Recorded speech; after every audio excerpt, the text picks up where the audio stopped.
Hi, before starting this video, I need to make an introduction saying that every time I say bipolar, I actually meant to say borderline. But because of the words start with B, I have a habit of making a mistake and saying bipolar instead of borderline. Thank you, and I hope you enjoy it. Hello. Well, NPDs and bipolars. I see videos on YouTube, and I remember some conversations I had with past narcs in my life, and they are always asking for understanding, always asking for pity, because they say my brain is different and people don't understand how I think, and we bipolars or narcissists think different, and it gets me so uh, angry because they don't offer that understanding. They don't understand us. They don't understand that they are causing pain, and they don't care when they do it, and they are out of control. you know they want to control us so bad, but they themselves are out of control, and they hurt and they hurt, and they can't control themselves. When they devalue, they start the devaluation phase, and they have no explanation. You can ask, why are you doing this to me? Why didn't you tell me you wanted me out of your life? And they have no explanation, and they make excuses, all lies, and because they don't want you to go away from their lives. They want you to stay there, even if you're hurt, if you're crying, if you're begging, because they still want to suck your attention. They still want to use you and to abuse you, because if you're there, you're suffering because you're in love with that person. And it amazes me because they ask for this understanding, but they don't give us any understanding in return.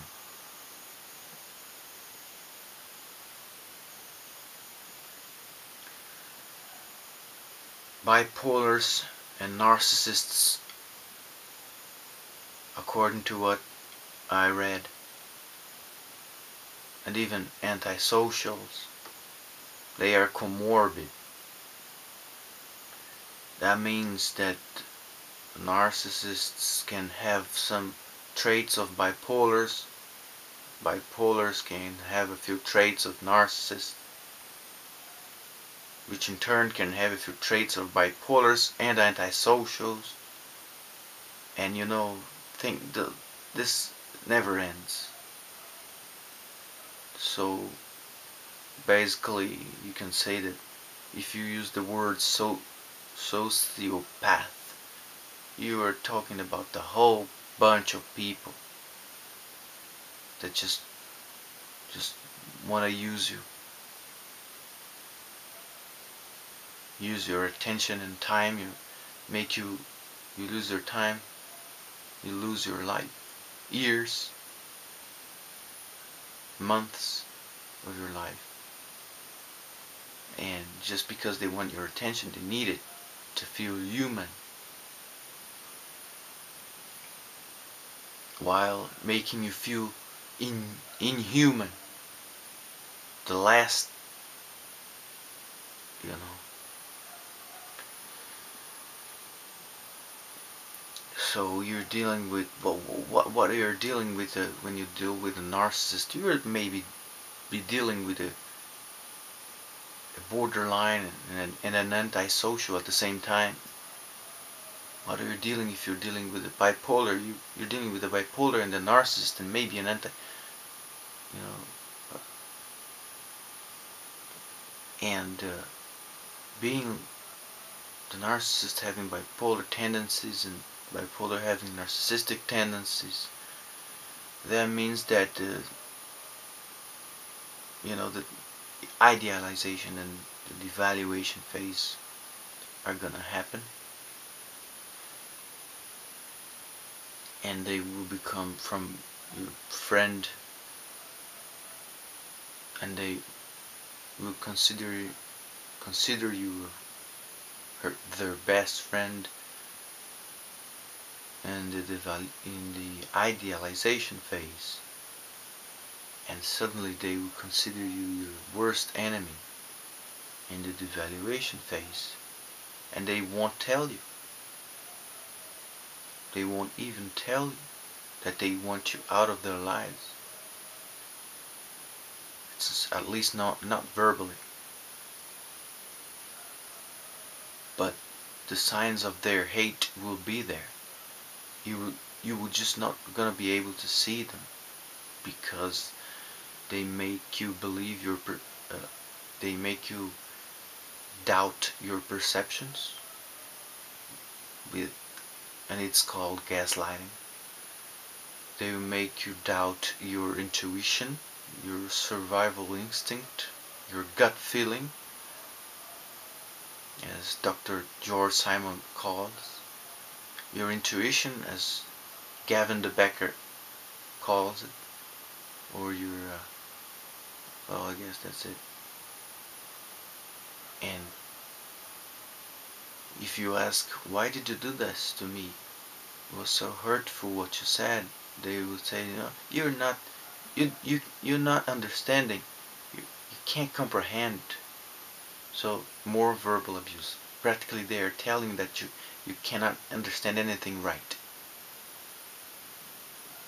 But the fact is that it's a sign of hate when the narcissist says hurtful words, when a narcissist ignores you for a few moments and then comes back like nothing ever happened, when the narcissist avoids you, when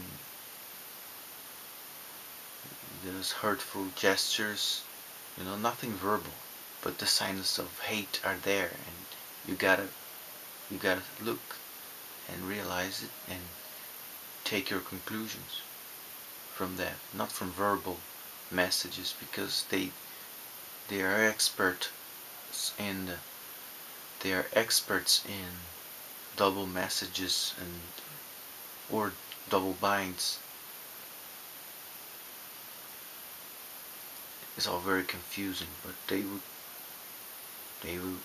and they hate, you know if they know that they hate you now, they are your enemy, that they can't stand you, they won't tell you because they hate to be the villains of the story. They always want to be the perfect one. So they may fabricate a story portraying you as the bad guy, the bad girl, and use that as an excuse to break up with you, discard you, and they will do it. They will fabricate the whole thing as a fraud. Is what Donna Anderson calls Love Fraud, which is a site that I recommend.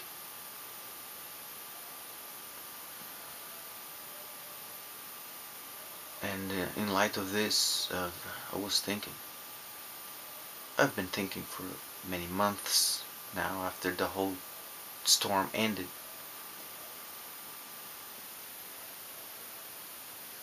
I've always been a very, I pay attention to people a lot. I pay attention to them. I'm very generous with my time and effort. And that's all the bipolar and the narcissist wants. It's obvious. And I never thought that, well, in this world people want to take everything all everything away from you.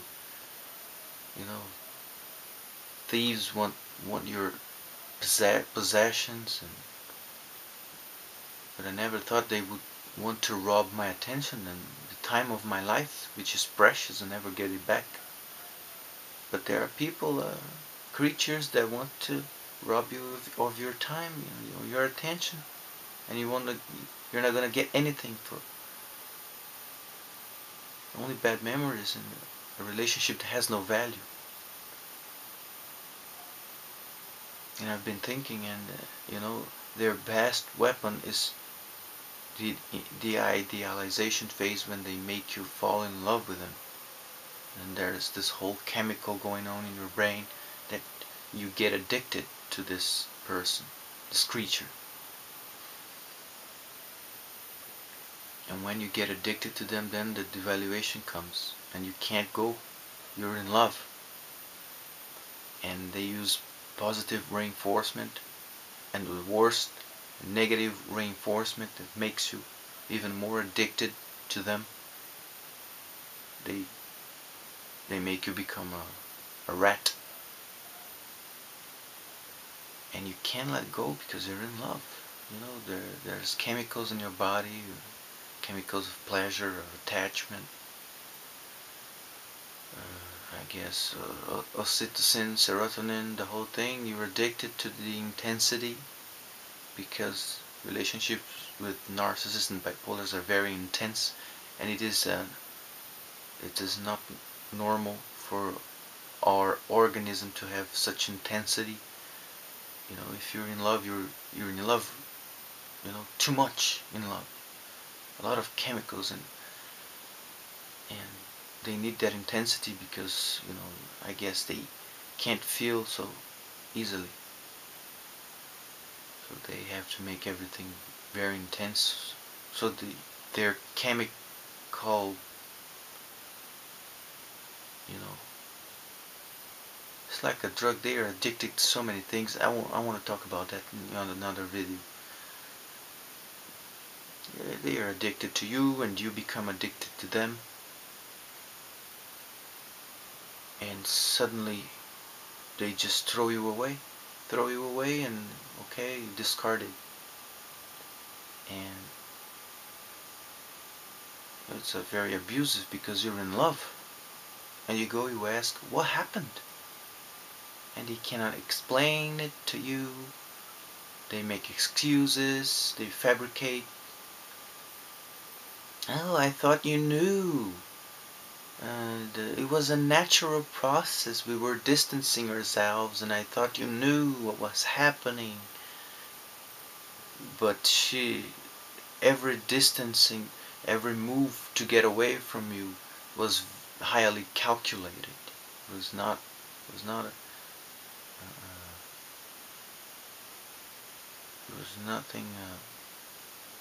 Nothing happened by chance.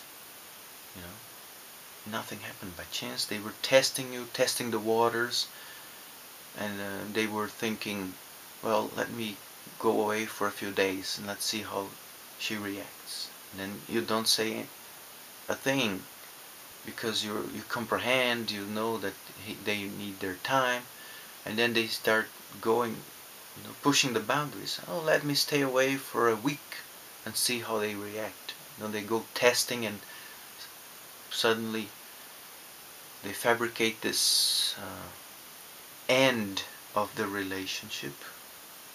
They're going to tell you that, but that's not true. They're just discarding you because the you don't have any effect on them anymore. The addiction. Addictions are addictions, and they need novelty. They hate routine, and obviously they hate the same person, all over and over. They hate it. They can't stand routine and the same person in their lives. And then you can't leave. You're addicted to the person. They discarded you and you're addicted to them, you're in love. And then you gotta relabel the thing. You think You thought you were in love, but you relabel it and you discovered that you were just addicted. There was no love in there. It was an addiction on, and you gotta, what do you do? You can't even tell them, what do I do with this love now? And what do I do with this love and this anger and this confusion of feelings at the same time? What do I do with it? And they don't care. I don't care. It's not my problem. They don't tell it verbally. They tell it through her actions and their attitude towards you. And if you keep asking, they're gonna rage. They won't answer your questions. They don't like answering questions. They are extremely resistant to giving you any information. They will tell lies. They won't tell. They're gonna tell that you should forget about it. It's not healthy for you. The level of arrogance and of manipulation is dirty.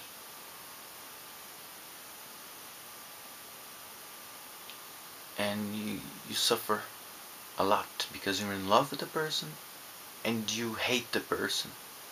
So at the same time that you wanna go away from them, get away from them, you you wanna stay close to them. You hate and you love at the same time. And one of my therapists, he says that when there is conflict, there is pain. Until this conflict is resolved, you're gonna feel pain, emotional, psychological pain.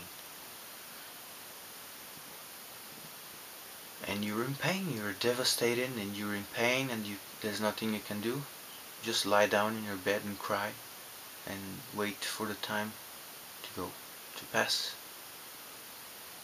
in pain. And I was young, I was sentimental, I was an easy target for bipolars or narcissists. And I would give my attention and my compliments very easily to, in my case, to women. But if you're a girl, maybe you compliment too much guys, or you give your attention too easily to anybody, to everybody. And I used to do that. Now I have some boundaries in it. I'm very careful now. But I didn't know anything. I knew anything about boundaries. And now I don't. I select very carefully the people I'm gonna pay attention to, and that's what I recommend you to do. And the point of this video, the main thought about that, what crossed my mind, was to warn people that don't compliment people too much, because they're gonna take it as a sign that you're an easy target. They're gonna think that you're trying to manipulate them for some reason. They don't trust you. And they're gonna see, oh well, this person I can walk all over this person. Let me see if this person has some use. Because they know that you're putting them on a pedestal. And that's not good for you. And don't pay too much attention to everybody. Pay attention only to close people, to people you know very well. If you don't know a person, don't pay too much attention to her. Don't answer emails too quickly. Don't answer with too much words. Don't spend too much time on Facebook or WhatsApp with them if you don't know them. Even if you're classmates, that doesn't mean anything. You gotta know the family of the person and the past of the person before you go giving your time and attention to this person. And at the same thing, I want to bring up is falling in love. predators use this chemical of falling in love against you. And when you're hooked, they start the devaluation, they start to use you. They make you get hooked with passion, with love. So don't go falling in love so easily before knowing them very well and their past and their families and what their friends say about them and what they say about themselves. Usually what people say about themselves is a valuable information to you. If a girl says that she's a bad person, she is. Stay away. Don't fall in love with this person. If you're a dreamer like myself, if you're sentimental, if you're artistic, if you like poetry and literature, arts, if you're romantic, protect yourself. Don't fall in love too easily, because that's gonna destroy you. They use this, you know. It's very strange to say that because, oh yeah, falling in love is something I cannot control. Many people might think falling in love is something that happens naturally. Boy, I think that's a myth.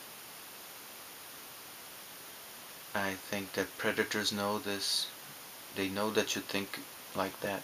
They're gonna use this. They're gonna make you believe that everything is natural, when in truth is everything unnatural. Even the high intensity of the relationship is unnatural. It's as an aberration. It's an abomination. I'm sorry. It's abomination. It's not normal. It is monstrous even. And nothing natural about toxic relationship with narcissists, bipolars, and psychopaths, sociopaths.